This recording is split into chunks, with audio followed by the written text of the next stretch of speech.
सीमा दीदी, मैं हर रोज यहाँ आता हूँ और सभी को अजीब अजीब हरकतें करते हुए देखती हूँ, पर वह दादू हमेशा एक कोने में बैठे रहते हैं, ना तो कोई हरकत करते हैं और ना ही कोई बातचीत। बड़ी अजीब बात है ना। यह एक पागल खाना है। यहाँ ऐसा गंभीर इंसान, क्या बात है, आप बता सकती हो क्या? स्वरा ने कहा। स्वरा ज्यादा तो नहीं जानती, पर उनका कहना है कि वह पागल नहीं है, इसलिए वह सबसे अलग थलग रहते हैं। सीमा दीदी ने कहा, तो हो सकता है वे सच ही कह रहे हो, वे पागल ना भी हो सकते हैं। यह क्यों नहीं हो सकता? स्वरा ने कहा, देखो स्वरा, हर पागल यही कहता है कि वह पागल नहीं है, पर हम उनकी नहीं रिपोर्ट्स की मानते हैं और उनके रिपोर्ट्स यह साबित करते हैं कि यह दिमागी रूप से गंभीर बीमार है। सीमा दीदी ने कहा, तो क्या आप लोगों ने उनके दिमाग की जांच करवाई? क्या आप मुझे इनके रिपोर्ट्स दिखा सकते हैं? स्वरा ने कहा, यह सरकारी पागल खाना है। यहाँ इन लोगों के रिश्तेदार अपने परिजनों को छोड़कर जब जाते हैं तो उनके सारे रिपोर्ट्स भी रख कर जाते हैं, ताकि हम उनके अनुसार इनका इलाज कर सके। इलाज तक के खर्च तो सरकार देख लेती है, पर रिपोर्ट्स तो इनके लाए हुए ही होते हैं। हम तो लंबे इलाज के बाद फिर से इनके रिपोर्ट्स करवाते हैं, ताकि उनकी गतिविधियों पर नजर रख सके। और वार्डन के पास इन सभी के रिपोर्ट्स है, तुम चाहो तो वार्डन से बात कर सकती हो, पर जितना मैं जानती हूँ यह गंभीर रूप से दिमागी बीमार है। सीमा दीदी ने कहा। इसके बाद स्वरा वार्डन के पास जाकर कहती है, मुझे उस दादू के मेडिकल रिपोर्ट्स देखने हैं। पर तुम क्या करोगी? पता है, वह बूढ़ा बड़ा सनकी है। यह अपनी बहू को मारने चला था, तभी तो उसके बेटे ने इन्हें यहाँ छोड़ दिया। यहाँ हम सब जब इनको कोई दवा भी देते थे, यह इतना भड़क जाती है कि हमें डर लगता है कि कहीं यह हमें चोट ना पहुंचा दे। मैं तुम्हें भी उनके करीब जाने से रोकूंगी। दिमागी रूप से बीमार और एक जंगली जानवर में ज्यादा फर्क नहीं होता है। पता नहीं कब हमला कर दे। वार्डन ने कहा, आप मेरी चिंता बिल्कुल मत कीजिए। मैं एक मेंटल असाइलम की इंटर्न हूँ और मैं इन जैसों के दिमागी हालत पर स्टडी और प्रोजेक्ट कर रही हूँ, तो मेरा इनके बारे में जानना जरूरी है। आप पहले तो मुझे इनके रिपोर्ट्स दिखाइए, आखिर पता तो चले इनकी बीमारी क्या है, स्वरा ने कहा। उसके बाद वार्डन उस बूढ़े के सारे रिपोर्ट स्वरा को दे देती है। स्वरा कुछ देर तक उन रिपोर्ट्स को देखती है, फिर वार्डन से कहती है, मैं उनसे मिलना चाहती हूँ। देखो, आपको तो मैं उनसे मिलने की सलाह दूंगी, पर यदि आपका काम है तो मैं आपको रोकूंगी भी नहीं। पर आपको इस कंस्ट्रक्ट पेपर पर साइन करना होगा कि अगर उसने कोई ऐसी वैसी हरकत की तो उसके जिम्मेदार हम नहीं होंगे। अगर यह मंजूर है तो इस पर साइन करो और जाओ उससे मिलने, वार्डन ने कहा। फिर स्वरा उस बूढ़े से मिलने जाती है। वह बूढ़ा वहां बैठा था, बिल्कुल शांत और कहीं खोया हुआ सा। स्वरा उसके पास जाकर कहती है, दादू, आप क्या सोच रहे हैं? इस पर वह बूढ़ा बस उसे एक बार देखकर फिर से अपनी नजरें वही टिका लेता है। स्वरा फिर से कहती है, दादू, आपने मेरी बात का जवाब नहीं दिया। कौन हो तुम और यहाँ क्यों आई हो? और अगर उन लोगों ने तुम्हें मुझे बहलाकर दवाई खिलाने को कहा है तो कह देना उनसे कि मैं पागल नहीं हूँ। सब समझता हूँ। मेरे बेटे ने खूब कोशिश की थी मुझे उल्लू बनाने की, पर जब ना सका तो यहाँ छोड़ गया। पर मैं भी देख लूंगा सभी को। जाओ यहाँ से, इससे पहले मैं अपना मानसिक संतुलन सच में खो बैठूं। उस बूढ़े ने कहा, दादू, आज पहली बार मैं आपसे मिली। ना नाम ना कोई बात, सीधे कटघरे में ही खड़ा कर दिया। ना तो मैं आपके बेटे को जानती हूँ, ना ही इस पागल खाने के साथ कोई समझौता कर यहाँ आई हूँ। मैं तो यहाँ आती जाती रहती हूँ अपना अकेलापन दूर करने, और आपको जब इन सबसे अलग पाया तो सोचा आपसे आपकी परेशानी का कारण पूछ लूं। पर लगता है यहाँ के लोग आपके बारे में सही कह रहे थे। स्वरा ये कहने जाने ही लगी, तभी उसे बूढ़े ने आवाज देकर कहा, रुको, क्या कहते हैं यहाँ के लोग मेरे बारे में? वह कहते हैं कि आपके दिमाग की हालत इतनी खराब है कि आप हर किसी पर भड़क जाते हो, जैसा कि अभी आप मुझ पर भड़के। पर एक बात कहूँ, मुझे नहीं लगता आपकी दिमागी हालत सही नहीं है। आप जानबूझकर पागल बनने का नाटक कर रही है। स्वरा ने कहा, हाँ तो मैं कब से कह रहा था कि मैं पागल नहीं हूँ, पर कोई मेरी बातों पर विश्वास कहाँ करता है। अरे ये सब तो साजिश है, चलो किसी को तो मेरी बातों पर विश्वास है। उस बूढ़े ने कहा, दादू मैं आपकी मदद करना चाहती हूँ, बस आपका साथ चाहिए। आप कह रहे थे ना कि वह सब साजिश है, पर किसकी? आप मुझे अपनी पूरी कहानी बताइए ताकि मैं आपकी मदद कर सकूं। और आप जब पागल नहीं है तो यहाँ कैसे आए? सूरज ने कहा। इससे पहले वह बूढ़ा कुछ कह पाता, सीमा दीदी वहां आ जाती है। वो स्वरा से कहती है, तुम्हें वार्डन ने बुलाया है। जल्दी स्वरा बूढ़े से फिर से आने का वादा कर चली गई। उसके जाते ही वह बूढ़ा उसका पीछा करता है तो देखता है स्वरा को वार्डन किसी से मिलवा रही है, और जिससे स्वरा मिल रही है उसे देखकर वह बूढ़ा गुस्से से लाल हो जाता है और वहां चला जाता है। अगले दिन स्वरा जब उसे बूढ़े को ढूंढने उसी जगह आती है जहां वह हर रोज बैठा होता है, वह हैरान हो जाती है क्योंकि वहां आज वह नहीं था। सीमा दीदी से पूछने पर पता चला कि वह अपने कमरे में ही बैठी है, सुबह से दरवाजा बंद करके। क्या और तब से आप लोगों ने उन्हें बाहर लाने की कोशिश भी नहीं की? अरे कहीं उन्होंने कुछ उल्टा सीधा कर लिया तो? स्वरा ने कहा, नहीं, उस कमरे में सीसीटीवी लगा है जिससे हम उनकी हरकतों पर नजर रख रहे हैं। सीमा दीदी ने कहा, मुझे भी देखना है सीसीटीवी। फिर स्वरा वार्डन के कैबिन में जाकर सीसीटीवी कैमरा देखने लग जाती है, जहां वह देखती है कि वह बुजुर्ग परेशानी में बस इधर उधर घूमे जा रहा था। स्वरा दौड़कर उनके कमरे में बाहर जाती है और दरवाजे को पीटने लग जाती है और कहती है, दादू दरवाजा खोलो, मैं आई हूँ। आपने कल वादा किया था ना कि आप मुझे अपनी पूरी कहानी बताएंगे, फिर आज आप तो दरवाजा ही नहीं खोल रहे हो। खोलो, मैं आपसे बात करना चाहती हूँ। काफी देर दरवाजा पीटने पर भी वह बूढ़ा दरवाजा नहीं खोलता। उस वरा वापस उन्हें सीसीटीवी में देखने चली जाती है, पर इस बार वह सीसीटीवी देखकर हैरान हो जाती है और वह वार्डन से कहती है, आप लोग बुलवाकर दरवाजा तोड़वाओ, मुझे अभी इनसे बात करनी है। क्योंकि वह बूढ़ा अपना सर दीवार से पीट रहा था, जिस पर वह वार्डन भड़क कर कहती है, मैंने तो पहले ही आपको मना किया था कि इनसे बात मत करो, पर आपने मेरी एक नहीं सुनी। पता नहीं क्या कह दिया कि अब यह तो और ड्रामा करने लगा। मानती हूँ पहले भी यह नाटक करता था, पर ऐसी हरकत नहीं करता था। अब अगर इसने कुछ उल्टा सीधा किया तो आप होगी जिम्मेदार। आप ही जवाब देना। सवाल जवाब तो मुझे आपसे करनी है, पर पहले अभी के हालत पर काबू पा लूं, फिर मैं भी आपसे बात करना चाहूंगी। स्वरा ने कहा तो थोड़ी देर में कुछ आदमी आकर दरवाजा तोड़ देते हैं और उस बूढ़े को सही सलामत निकालकर एक जगह पर बिठा दिया जाता है। स्वरा भागती है उसके पास जाने के लिए, पर वार्डन का इशारा पाकर कुछ आदमी उसे रोक लेते हैं। फिर वह वार्डन उससे कहती है, सॉरी स्वरा, हम आपको अब उनके पास जाने नहीं दे सकते। बेहतर होगा आप यहाँ से चले जाओ। आप मुझे रोक नहीं सकती और आपके हर राज को अब मैं जानती हूँ। तो अब अगर आप चाहती है कि मैं आपके खिलाफ कोई शिकायत ना करूँ तो मेरे रास्ते में मत आइए। स्वरा ने कहा, पर आप एक पागल बुजुर्ग में इतनी दिलचस्पी क्यों ले रही है? रहने दीजिए ना, वह जैसे है। अगर आप कहे तो आपकी डिमांड भी पूरी कर दूंगी। वार्डन ने कहा, मेरी फिलहाल तो बस इतनी ही डिमांड है कि आप मुझे दादू के पास जाने दें, वरना तो फिर आप काफी समझदार हैं। स्वरा ने कहा। फिर वार्डन कुछ कहती है और स्वरा पहुंच जाती है उन बुजुर्ग के पास। उसे देखकर वह बुजुर्ग गुस्से से लाल होकर कहता है, चले जाओ यहाँ से, तुम सारे लोग एक जैसे ही हो। कह देना मेरे बेटे से कि वे लाख कोशिश कर ले, पर वह मुझे पागल साबित नहीं कर सकता। यह सारी रिपोर्ट्स तो जो उसने नकली बना ली, पर असली में वह मुझे पागल नहीं बना सकता। तुम भी मिली हो मेरे बेटे से, चाहो तो तुम भी कोशिश कर लो, पर तुम सब मेरा कुछ नहीं बिगाड़ सकते।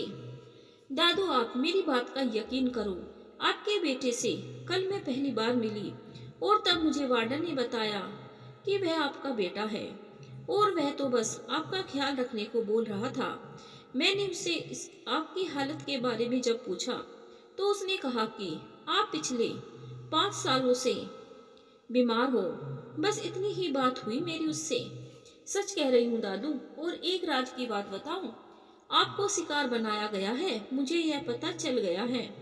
मैं आपसे वादा करती हूँ, मैं आपको इंसाफ दिलवाऊंगी।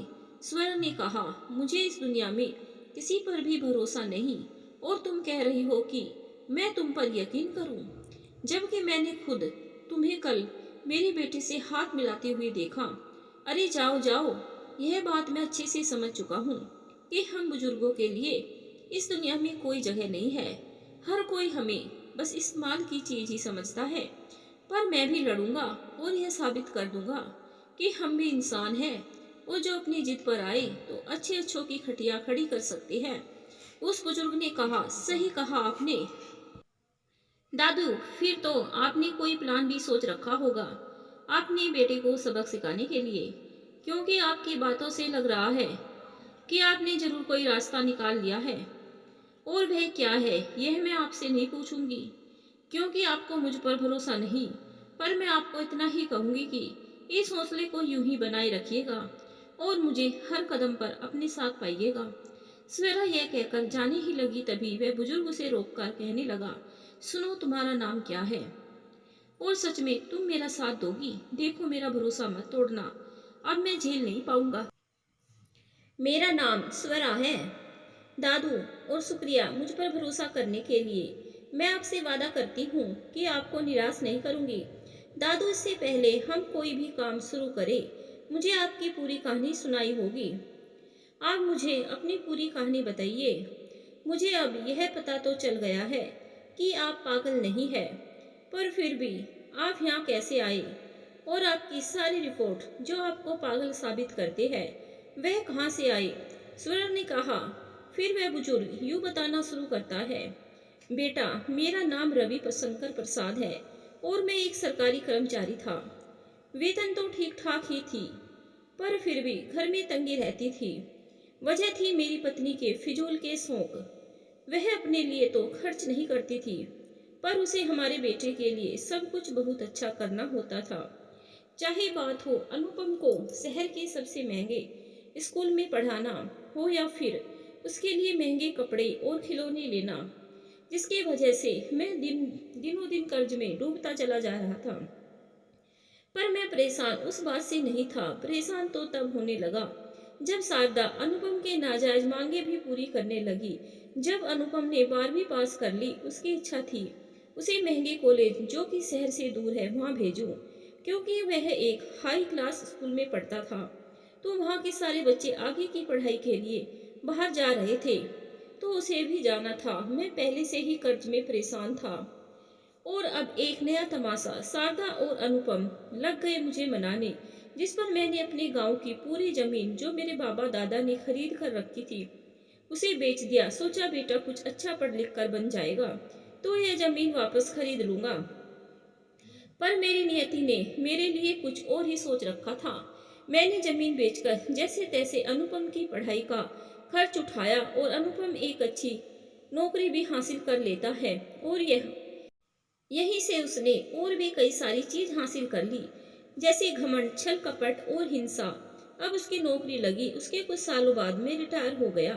तो शारदा कहने लगी कि अब हम अनुपम के पास ही चलकर रहेंगे, मुझे अपने बेटे से दूर नहीं रहना। बड़ा अजीब प्यार था उसका अपने बेटे के प्रति। वैसे तो सारी माएं अपने बच्चों से प्यार करती है, पर वह तो अलग ही थी बिल्कुल। काश कि मैंने उस दिन उसकी बात न मानी होती और हम लोग वहां जाकर नहीं रहने के बारे में सोचा होता, तो शायद आज शारदा जिंदा होती। वैसे जिंदा तो वह तब भी नहीं होती। हाँ, तन से जिंदा होती, पर आत्मा अपने बेटे से जुदाई कहाँ सह पाती। खैर, हम वहां गए जहां जाकर हमें पता चला हमारे साहबजादे ने शादी कर ली है, और हमें बताने की जरूरत नहीं समझी। इस बात से मैं न बड़ा नाराज हुआ, पर शारदा ने इस बात को भी यह कहकर दबा दिया कि समय बदल रहा है और हमें उसके हिसाब से चलना चाहिए। खैर, मैंने इस बात को भी स्वीकार कर लिया। वैसे मेरे स्वीकार लेने और न लेने से किसी को क्या ही फर्क पड़ता। अनुपम की पत्नी प्रिया को हम ज्यादा पसंद नहीं आए, तो उसने अनुपम के सामने एक शर्त रख दी कि या तो यह यहाँ के काम करेंगे या तो फिर जाए अपने घर। मुझे इस बात पर आपत्ति होते हुए भी शारदा की वजह से हमें बंधुआ मजदूर बनने के लिए राजी होना पड़ा। पर शारदा को मैं ये समझा नहीं पा रहा था कि वह जिस बेटे के लिए यह सब कर रही है वह अब हमारा रहा ही नहीं। एक दिन की बात है, अनुपम काम के सिलसिले में बाहर गया हुआ था। पीछे से प्रिया भी कहीं निकल गई। हम तो उसके घर के नौकर थे, तो हमें कौन बताता कि साहब लोग कहाँ गए हैं। तो हमने भी उनकी सुध नहीं ली। रोजमर्रा के कामों के बाद हम दोनों आराम करने चले गए। देर रात ऐसा लगा मानो हमें कोई झकझोर रहा है।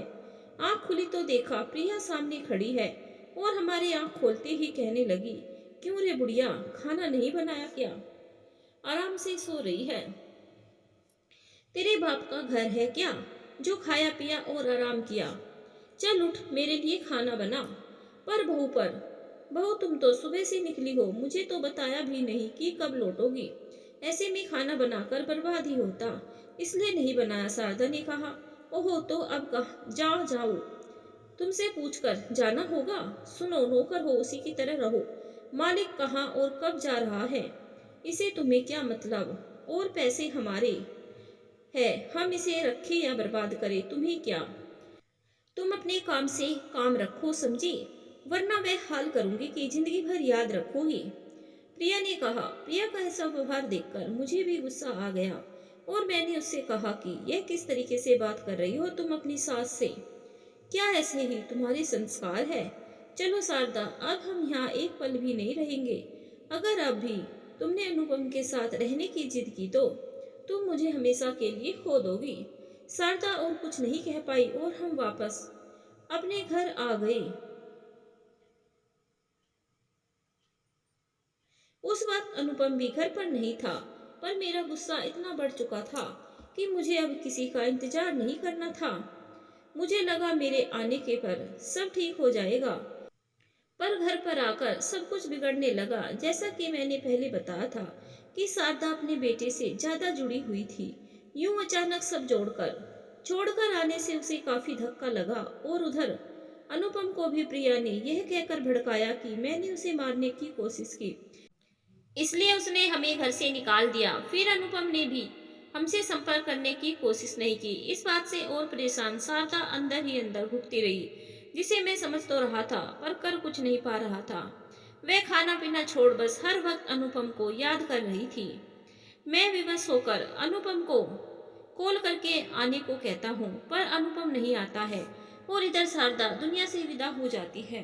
मैंने यह खबर अनुपम को नहीं दी, पर न जाने उसे कैसे यह खबर लग गई और एक दिन सुबह सुबह वे मेरे पास हाजिर हो गया। उसे देखकर मैंने अपना आपा खो दिया। तो इस पर अनुपम कहता है, पापा आप यहाँ अकेले कैसे रहेंगे? चलिए मैं आपको लेने आया हूँ। जिस पाँव से आया है अभी उसी से वापस चला जाओ, वरना भूल जाऊंगा कि तू मेरा बेटा है। वैसे भी मैं भूल जाना चाहता हूँ कि मेरी कोई औलाद भी है। चला जा यहाँ से नालायक। मैंने कहा, पापा आपके दिमागी हालत सही नहीं है, मैं जानता हूँ, तभी यूं बहकी बहकी बातें कर रहे हैं। इसीलिए आप प्रिया को भी मारने चले थे। पर आप चिंता मत कीजिए, आप जल्द से जल्द ठीक हो जाए, इसकी पूरी कोशिश करूंगा। अनुपम ने कहा, मेरी दिमागी हालत सच में तुझे देखकर बिगड़ गई है। चला जा यहाँ से, वरना मैं गुस्से में जो तेरे नजदीक मिली एक सौ पीस उठाकर अनुपम की ओर फेंक देता हूँ, जिसे अनुपम रिकॉर्डिंग कर रहा था। और उसने वही रिकॉर्डिंग मुझे पागल घोषित करने के लिए इस्तेमाल किया। मेरे पागल साबित होने पर उसने मेरा घर भी हथिया लिया और मुझे यहाँ फेंक गया। रविशंकर जी ने कहा, उसने जैसे आपको पागल साबित कर आपसे सब कुछ हथिया लिया, वैसे ही अब आप अपने पागलपन का फायदा उठाकर उसे उसकी किए की सजा देंगे। स्वरा ने कहा, तुम कहना क्या चाहती हो? रविशंकर जी ने कहा, आपको पता है दादू, यहाँ के वार्डन को भी आपके बेटे ने खरीद लिया है। उस दिन वह मुझे भी खरीदने आया था, पर खरीद नहीं पाया। अब उसकी उल्टी गिनती शुरू हो गई है। अब उसकी चालाकी उस पर भारी पड़ेंगे। सबसे पहले तो आप सच में पागल बनने का नाटक करेंगे, जिससे उन्हें लगेगा कि उनका मकसद कामयाब हो रहा है और जब वे चाहे सोचेंगे कि वे कामयाब हो गए हैं, तब हम अपना वार करेंगे। सबसे पहले तो उनका मकसद आपको पागल साबित करने का को अमल करना पड़ेगा। इसीलिए कल से आप पागलों जैसी थोड़ी बहुत हरकतें करेंगे, ज्यादा नहीं, बस थोड़ी थोड़ी। और कल से मैं भी कुछ दिनों तक नहीं आऊंगी, तो उन्हें लगेगा आपकी मेरी अनबन हो गई है। कुछ दिन आपको अकेले ही संभालना होगा सब कुछ। फिर स्वेरा रविशंकर जी को अपना पूरा प्लान समझाकर चली जाती है। इधर रविशंकर जी ने भी बराबर अपनी एक्टिंग शुरू कर दी।